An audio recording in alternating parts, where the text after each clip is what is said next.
लड़कियों को पल्लू रख के चल रहा है, ऊंची आवाज में बात नहीं करना है, किसी से फालतू नहीं बोलना। वही चीज एक ड्यूटी के लिए मैं आई हूँ। लग रहा है कि वहाँ मेरी खुली जिंदगी होगी, लेकिन वहां पर भी वही है। काम गया तेल लेना साले को, और बल्कि मारती थी पकड़ के। जॉब वॉब गई, इज्जत से बात कर, साली कहाँ से आ रही है, धंधा करके ये और वो। चाकू उसके यही पे रख दिया मैंने सीधा। एक क्या बोल, डाल दो अंदर, दम है तुम मुझसे टकराएगा, साला बीती भर के बच्चे हो तुम, शर्म ना आ रही है? इसी मोहल्ले में रहती हूँ मैं, तुम जैसा हो ना 36 को फाड़ के फेंक देती हूँ मैं। आप मेरे बारे में जब जानेंगे कि मैं क्या हूँ, आपके सबके होश उड़ जाएंगे। मैं एक बार की बात बताती हूँ। जब मैं वॉक के लिए गई थी तो एक लड़की को कुछ लड़के छेड़ रहे थे, 6-7 लड़के होंगे, वो लड़के उसे छेड़ रहे थे। स्टार्टिंग में मैंने मतलब उसको मैंने नहीं देखा, इग्नोर मार दिया, लेकिन मुझे लगा वो उस लड़की को उठाने की बात कर रहे हैं। मैं बोला अब तो ज्यादा ही बात बढ़ गई है, मुझे इसमें जाना चाहिए। मैंने जाके लड़कों को बोला क्या है, लड़कियों को क्यों तंग करे जा रहे हो इतनी देर से, थारे को ज्यादा आग हो रही है? तो वो बोले अरे तू के बीच में बोल ली है, तू निकल यहाँ से। मैं बोला अरे लड़की को उठाने की बात तू कर रहा है, तुम लोगों को शर्म ना आ रही है थोड़ी सी भी? चल एक काम कर, तुम्हारे को उठा ले, मैं तो उससे भी ज्यादा स्मार्ट हूँ, तो उससे भी ज्यादा अच्छी हूँ, तुम्हारे को उठा के लेके चलो, कहाँ ले आने की बात कर रहे हो? अरे तू निकलना। अरे निकल क्या? अरे माँ सामने खड़ी, बेटी को क्यों लेके जा रहा है? माँ को लेके जा, माँ ज्यादा स्मार्ट है। तो लड़के बोले, वो मेरे से बदतमीजी करने लगे, वो एक गाली देते, मैं 4 गाली दी थी। अब मैंने कहा यार गाली से बात नहीं बढ़ेगी, मैं दोनों का सर उठाया, भेड़ दिया, और दोनों जितने भी 6 लड़के थे, 6 या 7 होंगे मुझे याद नहीं है, तो मैंने उनकी इतनी धुलाई की, एक एक को पकड़ पकड़ के मारा। 3 लड़के स्कूटी पे चले गए, वो बाइक पे, 2 लड़के स्कूटी पे गए और 2 गाड़ी में निकल गए। तो उस लड़की से पूछा इतनी रात को यहाँ क्या कर रही थी, तो वो कह रही मैं इंटरव्यू दे के आई हूँ, और उसे भी समझाया कि ऐसे रास्ते में नहीं जाना। तो नमस्कार, मेरा नाम मेहरुनिशा है, मैं सहारनपुर से बिलोंग करती हूँ, मैं एक मुस्लिम परिवार से हूँ, ऊपर से गुजर, उस फैमिली में पैदा हूँ, उस समाज में पैदा हूँ। उस टाइम पे बच्ची को पढ़ाने पे भी रोक लगाई जाती थी, तो जॉब करना तो बहुत बड़ी बात थी। जॉब करना तो सोचिए, लड़की का जॉब करना, लड़की का कमा के लाना एक माँ बाप के लिए तौहीन होती थी। अरे लड़की की कमाई खाएंगे, इतनी शर्म ना आएगी? लड़की का कमा खा के बैठेंगे, बैठ के लड़की की कमाई खाएंगे तो लड़का कहाँ जाएंगे और बाप क्या करेगा? तो ये माँ बाप चाहे कितनी परेशानी में, लेकिन लड़की को जॉब करने नहीं देंगे। पढ़ाई की जब मैं छोटी थी तो उस टाइम पे हम लोगों को पढ़ाई के लिए बहुत प्रॉब्लम क्रिएट करते थे, सारे बिरादरी वाले इकट्ठे हो जाते थे, पापा किताबें फाड़ देते थे। बहुत छोटी थी, मम्मी सोचती थी कि मेरी लड़कियां पढ़े कुछ बने। छोटी बहन, बड़ी जो सिस्टर थी, उसको बोला गया पापा ने, आप कुरान शरीफ पढ़ लीजिए, दीन का पढ़ लीजिए, क्योंकि दीन का पढ़ना ही जरूरी है, दुनिया को कोई पढ़ाई जरूरी नहीं है। तो बहन ने कहा कि मैं कुरान शरीफ पढ़ूंगी, आप मेरा एडमिशन करवाएंगे? पापा ने बोला हाँ पढ़ाऊंगा। उसने कलाम पाक पूरा कर लिया, लेकिन तब भी अब्बू खिलाफ थे पढ़ाई के। अब वो जब श्लोक पढ़ती थी, क्योंकि याद करती थी, तो बुक्स की किताबें फाड़ देते थे कि भैया शैतानी की पढ़ाई क्यों पढ़ते हो, क्यों बाहर की पढ़ाई पढ़ते हो, सिर्फ अपनी पढ़ाई पे ध्यान दो। तो स्टार्टिंग से ही पढ़ाई के लिए अब्बू बहुत ज्यादा प्रॉब्लम करते थे। अब्बू क्या, सबके जो भी आता था वो पढ़ाई के खिलाफ ही बोलता था। तो अम्मी ने कहा देखो बेटा, मैं आपको प्राइवेट स्कूल में तो नहीं पढ़ा सकती, एक बराबर में छोटा सा स्कूल है, मैं उसमें एडमिशन करवा देती हूँ, जहाँ एक तख्ती सी लेके जानी पड़ती थी, मुल्तानी मिट्टी से उसे पूरा लीपना पोतना करके, उसके ऊपर एक काली स्याही आती थी, उससे हम पढ़ाई करते थे। तो हम लोग उसमें पढ़ने जाते थे, 8 क्लास तक हमने वहाँ पढ़ाई की। जैसा भी होता था आफ्टरनून में जाते थे, इवनिंग तक वहाँ पे पढ़ाई करते थे हम लोग। टीचर्स भी बहुत कम होती थी, लेकिन हाँ 8 क्लास तक पढ़ाई की। तो 7th में थी तब से मंगनी के लिए आने लगे रिश्ते। बहन की तो मंगनी 10 साल की उम्र में कर दी, मेरी भी चालू हो गई। अब मम्मी कहती थी इतनी छोटे-छोटे बच्चों की शादी करके क्या करेंगे? तो अब्बू बोलते थे करना क्या है, इनको पढ़ा लिखा के, इन्हें चूल्हा-चौका करना है, इन्हें खाना बनाना तरह-तरह का सिखा, सिलाई करना सिखा, कढ़ाई सिखा, ये पढ़ाई करके कौन सा तू कलेक्टर बना देगी, और कर दी मंगनी। बड़ी सिस्टर के साथ ही मेरी भी पढ़ाई छुड़वा दी गई 8वीं क्लास के बाद। अब मम्मी ने कहा ऐसे तो लाइफ नहीं रुक जाएगी मेरी बच्चियों की। मम्मी ने बहुत मतलब प्रॉब्लम की कि भैया नहीं मैं पढ़ाऊंगी, लेकिन मम्मी की नहीं चली। तभी मुझे हो गया टाइफाइड। तो पापा ने बोला कि उस लड़की जो जिस लड़के से मेरी शादी हो रही थी, तो उसकी मम्मी ने बोला इसको तो टीवी है। उन्होंने वहां से मंगनी तोड़कर जो मेरी छोटी सिस्टर थी 12 साल की, उसकी शादी की बात सामने कर ली। तो मम्मी ने उसके खिलाफ आवाज उठाई। मम्मी ने कहा नहीं, मैं अपनी छोटी बच्ची की तो शादी नहीं करूंगी। अब है कितनी, 12 साल की है वो, उसकी भी शादी 15 दिन के अंदर कर दोगे आप, क्योंकि शादी के 15 ही दिन रह गए थे। 15 दिन पहले ही मेरी मंगनी टूटी थी। छोटी बहन के पापा ने कहा एक शादी में दो निमट जाएंगी, मतलब एक खाने में, एक खाने के चक्कर में 2 लड़कियों की जिंदगी खराब, दूसरी लड़की की जिंदगी स्वाहा कर दी। शादी जिस दिन हुई, लड़की को तो नहीं पता लड़के लड़के का क्या रिश्ता है, जो भी उसके साथ हुआ। वो बच्ची अगले दिन आती है, रोने लगी, परेशान हुई, तो बहन को बताया, तो बहन कह रही तो सबके साथ होता है, इसमें क्या बड़ी बात है, हैं? उसको 2-3 थप्पड़ मारे, फिर ससुराल भेज दिया। वो लड़की गिड़गिड़ाती रही, रोती रही। मुझे बहुत दुख हुआ कि मेरी बहन के साथ, मुझे खुद नहीं मालूम था हो क्या रहा है, मगर मुझे समझा दिया गया, तू पागल है, तू बच्ची है, तू मत बोल। मतलब मैं बड़ी हूँ, मैं बच्ची हूँ, वो छोटी है तो बड़ी हो गई, क्योंकि उसकी शादी हो गई। शादी होने के बाद लड़की चाहे छोटी हो, वो भी बड़ी कहलाती है। मम्मी ने कहा अब तो 2 लड़कियों की जिंदगी खराब हो चुकी है, मैं इन लड़कियों की जिंदगी खराब नहीं करूंगी।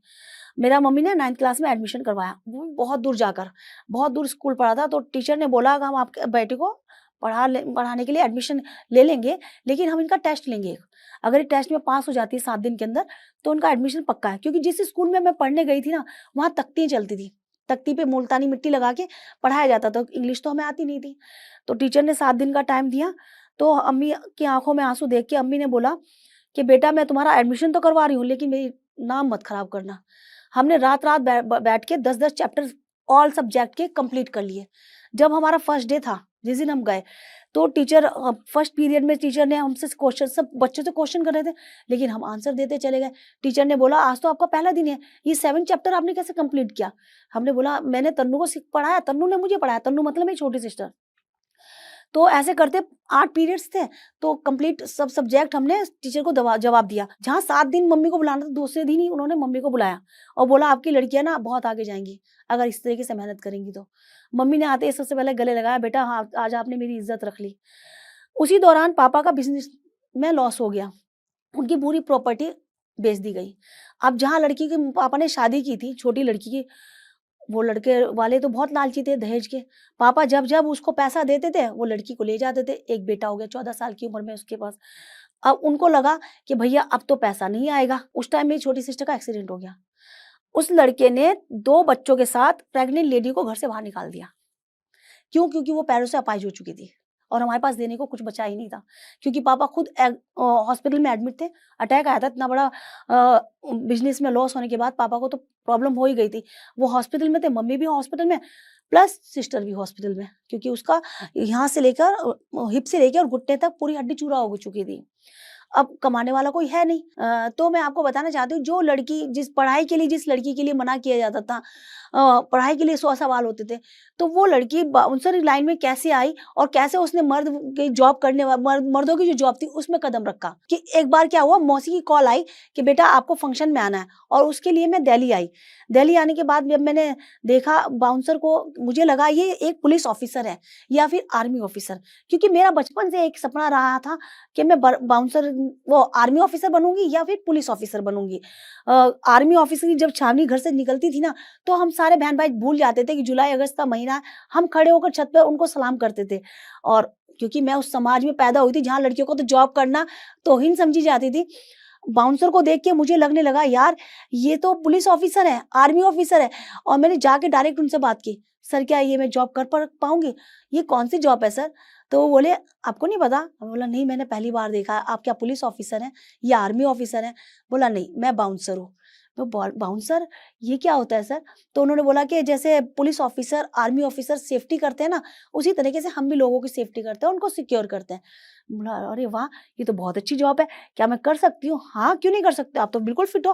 क्योंकि मैं 14 साल की, बहुत मतलब फिट थी, मोटी थी, अच्छी हट्टी कट्टी लगती नहीं थी, मैं 14 साल की हूँ। तो उन्होंने कहा कि आप क्यों नहीं कर सकते, आप कर सकते हो बिल्कुल। तो मैंने उनका नंबर लिया और मैं इतनी खुश कि मुझे लग रहा सरकारी जॉब मिल गई है। और उस टाइम पे मैंने उनसे बोला कि क्या कितने दिन की ड्यूटी होगी? बोला हम 15 दिन की, 8 दिन की ड्यूटी होती है, हम लोग इवेंट्स करते हैं। तो मैंने कहा मुझे भी बुलाएंगे? हाँ क्यों नहीं, आप कहाँ रहते हो? बोला मैं सहारनपुर रहती हूँ। बोला आप आ जाओगे सहारनपुर से? मैं बोला हाँ मैं जरूर आऊंगी। कौन सी क्लास में पढ़ रहे हो? मैं बोला कि मैं 9th में नहीं 10th में पढ़ रही हूँ, 10th क्लास में हूँ मैं, और मैं आ जाऊंगी। तो उन्होंने बोला ठीक है। तो फर्स्ट इवेंट्स उन्होंने शादी का किया था। शादी में बहुत कोई बड़ा सेलिब्रिटी था जिसको शादी में लेके आना था, एयरपोर्ट से लेके आना शादी तक, और शादी से ले आके फिर एयरपोर्ट में छोड़ना था। तो फर्स्ट मेरा इवेंट वही था। उसके बाद 15 दिन तक मैं इवेंट शादी के करती गई। उसके बाद कंपनी के इवेंट्स हुए, वो किए मैंने। जब मैं ये बाउंसर की ड्यूटी कर रही थी ना, तो मैंने घर में किसी को नहीं बताया, सिर्फ पता तो अम्मी को क्योंकि प्रॉब्लम थी ना घर में, तो कहीं न कहीं थोड़े बहुत पैसे मिलते थे तो मैं घर पे खर्चे के लिए दे देती थी। और घर पे बता के आती थी कि मैं मौसी से मिलने जा रही हूँ। मौसी ने बुलाया, मौसी को कॉल करके बोलती थी कि मुझे बुला लीजिए। तो वो बुला लेती तो मैं उस बहाने से आकर इवेंट्स करके चली जाती थी। क्योंकि रेगुलर भी नहीं रह सकती थी क्योंकि मेरी पढ़ाई थी। जो मेरा सपना था पढ़ने का वो भी खत्म हो जाता और टीचर्स लोग जो थी वो हमारा सपोर्ट करती थी। बताया था हमने अपनी मैम को कि देखिए मैम घर में परेशानी है, हमें जाना पड़ेगा। तो टीचर बहुत सपोर्ट करती थी हमारा। और जब बाउंसर की ड्यूटी करने के लिए मैं आई, नाम बाउंसर था, लेकिन लड़कियों को बोला सिक्योरिटी गार्ड जाता था। लड़की एक तो मेरे घर का ही मैंने रूल देखा था कि भाई लड़कियों को मतलब इतना दबा के रखते हैं, लड़कियों को पल्लू रख के चलना है, ऊँची आवाज़ में बात नहीं करना है, किसी से फालतू नहीं बोलना। वही चीज़ एक बाउंसर की ड्यूटी के लिए मैं आई हूँ। लग रहा है कि वहाँ मेरी खुली ज़िंदगी होगी, लेकिन वहाँ पर भी वही है। लड़कों को इज़्ज़त दी जाती थी और लड़कियों को नहीं। लड़कियों को खाने में भी फ़र्क रखा जाता था। अगर हम थोड़ी देर लेट आ जाते थे, थोड़ा-सा टाइम लेट होते थे, तो गाली-गलौज से बात करते थे सिक्योरिटी ऑफ़िसर, बाउंसर। अब जो मुझे लेके आ रही हैं, उनको कोई फ़र्क नहीं पड़ रहा। भई अगर आप इज़्ज़त नहीं पा सकते तो फ़ायदा कुछ नहीं है जॉब करने का। तो मैं बोलती थी, मुझे गाली मत बकना, आप सबको गाली बक देना, मुझे गाली मत बकना। लेट आई हूँ, तुम्हारे बाप का नहीं खाती हूँ। तो वो जो मुझे लेके आती थी, "अरे निशा तू हमारा काम खराब कर।" अरे काम गया तेल लेने साले को और बल्कि मारती थी पकड़ के। जॉब-वॉब गई, इज़्ज़त से बात कर। वो बाउंसर है ना तो मैं भी बाउंसर हूँ, सेम यूनिफ़ॉर्म पहनती हूँ ना, सेम काम करती हूँ ना, तो हम लोगों में फ़र्क क्यों किया जाता है? स्टार्टिंग में तो वो लोग बोलते थे, "ये ऐसे मत लाया कर, ये लड़ाई करती है।" लेकिन जब मेरा काम देखते थे, मैं 10 बाउंसर का काम अकेली सँभाल लेती थी। कितना भी क्राउड हो, हाथ जोड़ती थी और लोगों को समझाती थी अच्छे से। मतलब हाथ जोड़ना और मुँह से जो शब्द निकालती थी ना, लोगों को डर लगता था कि क्या बोल जाएगी। पब्लिक को मैं ऐसा हटा देती पीछे कि कोई भी आगे नहीं आता था। तो लोग बोलते थे कि यार दिमाग से थोड़ी खिसकी ज़रूर है, लेकिन काम बहुत अच्छा करती है। तो सिक्योरिटी ऑफिसर अक्सर करके मुझे बुलाते थे। बोलते थे मेरी माँ तू बाउंसर है, मान गए तू बाउंसर है, ठीक है? तू खुश है ना? गार्ड कहने पे तू खुश नहीं है ना? तू बाउंसर है हम तुझे मान गए। तो लड़कियाँ कहती थी यार बाउंसर सुन के क्यों खुश होती है? मैं बोलती एक दिन तुम्हें इसका मैं आंसर दूँगी, आज तो नहीं दे पाऊँगी। तो एक दिन इवेंट था, एमबीए का इवेंट था। उस दिन जब मैं गई तो सिक्योरिटी ऑफिसर ने बोला, "अरे भैया हमारा दासू बाउंसर आ गया।" और मुझे उन्होंने चीयर दी। मैंने कहा नहीं, नहीं चेयर पे नहीं बैठना, मुझे ड्यूटी करनी है। बोला हाँ, हाँ, देखो इससे सीखो, लड़कियों बोले इससे सीखो देखो, ड्यूटी कितनी अच्छे से करती है, आते बैठेगी नहीं, सबसे पहले गेट पे खड़ी हो जाएगी। नहीं सर मैं बाउंसर हूँ, मेरी ड्यूटी है क्राउड को रोकने का। तो मैं ड्यूटी पे खड़ी हो गई, मेरे लिए बिरयानी आई, कोल्ड ड्रिंक आई, कोल्ड ड्रिंक मैं पीती नहीं फिर भी उन्होंने मुझे मँगा के दी और सब लड़कियों को बोला चलो सीधे अपनी-अपनी ड्यूटी पे खड़ी हो जाओ गार्ड। वो सब ड्यूटी पे चली गईं। आने के बाद उनको पूरी, छोले-चावल जो दाल-रोटी दी जाती वो दी गई और मुझे बिरयानी दी गई लड़कों के साथ में। मैंने लड़कियों को दिखाया देखो, आप लोगों से तू तो करके बात करते हैं ना, मुझसे आप करके बात करते हैं। देखा? ये अंतर होता है गार्ड और बाउंसर में। गार्ड को किस तरीके से ट्रीट करते हैं और बाउंसर से कैसे ट्रीट करते हैं। तो मेरा कहने का मतलब ये नहीं था कि मैं गार्ड में और बाउंसर में अंतर कर रही थी। मेरा कहने का मतलब था अपनी इज़्ज़त हम खुद करवाते हैं। अगर कोई हमसे बदतमीज़ी करके बात कर रहा है, तू तड़ाक करके बात कर रहा है, तो हमें भी तो बोलना चाहिए ना, यार मैं तुम्हें इज़्ज़त दे रही हूँ, तुम मुझसे बदतमीज़ी से कैसे बात कर रहे हो? तो हमें खुद इस बात के लिए आवाज़ उठानी होगी। तो अब ये सिलसिला चलता गया, मैं इवेंट्स करती गई, लेकिन ये ज़्यादा टाइम तक नहीं हुआ क्योंकि पापा की हालत बिगड़ती जा रही थी क्योंकि उनको भारी बिज़नेस में लॉस हो गया था, मम्मी की भी हालत ख़राब थी। इधर छोटी बहन का एक्सीडेंट हो चुका था, 2 बच्चे थे साथ में। 2 साल ही बीते थे, ज़्यादा तो टाइम बीता नहीं, 2 या 3 साल बीते थे, बच्चे भी बहुत छोटे थे। अब उनको लेके आना क्योंकि बहन हॉस्पिटल में सफदरजंग में एडमिट है, उसका एक्सीडेंट हुआ है, उस पापा भी सफदरजंग में एडमिट है। तो हम लोगों को पूरी फैमिली को ही दिल्ली में सेटल होना पड़ा क्योंकि वहाँ कुछ बचा ही नहीं था। अब उनको लेकर जब मैं आई, तो लोगों की आवाज़ें उठने लगी, भाई भी बोलने लगे, पड़ोसी भी बोलने लगे, भैया ये कौन-सी जॉब करने जा रही है? सुबह की गई-गई 7 बजे की, रात के 3 बज जाते हैं। क्योंकि उस टाइम ये होता था बाउंसर की जो ड्यूटी होती थी ना, हम लोग इवेंट्स करने जाते थे तो उसमें टाइमिंग नहीं होती थी। पैसा भी बहुत कम मिलता था और टाइमिंग का कोई पता ही नहीं था क्योंकि वही इवेंट्स 8 घंटे चल जाता था, वही 18 घंटे चल जाता था, वही 24 घंटे चल जाता था। अब घर वाले तो बोलते थे, पड़ोसी भी बोलते थे, भैया ये कौन-सी जॉब करने जा रही है? हमारे तो लगा कुछ धंधा कर रही है। मतलब गंदे वर्ड निकालने बनते हैं मेरे लिए। जब मैं घर आती थी ना बालकनी में पापा खड़े मिलते थे, आँखों में आँसू लिए। तो कई बार मुझे दुःख भी होता था यार मैं जॉब करने जा रही हूँ, बाहर वालों के 100 सवालों के जवाब देने हैं, बाहर वालों से लड़ाई करनी और आके फिर घर वालों को भी हर एक सवाल होता था, इतना टाइम क्यों लगा? कहाँ थी? किसके पास थी? क्या कर रही थी? अरे मैं काम करने जा रही हूँ, मेहनत करके ला रही हूँ और आते ही पानी-वानी पूछने की बजाय, खाना पूछने की बजाय तुम मुझसे 100 सवाल टोकरा मेरे सर पे रख देते हो। दुःख भी होता था, लेकिन मैंने सोचा यार कोई बात नहीं, एक दिन इन्हें साबित कर दूँगी कि मैं कम नहीं हूँ। वही हुआ, तो जब मैं घर से आ रही थी ना रास्ते से, ऊपर अब्बू बालकनी में खड़े हुए देख रहे थे, 4-5 लड़कों ने मुझे घेर लिया, पीछे से मेरी चुटिया पकड़ ली, साली कहाँ से आ रही है, धंधा करके ये और वो।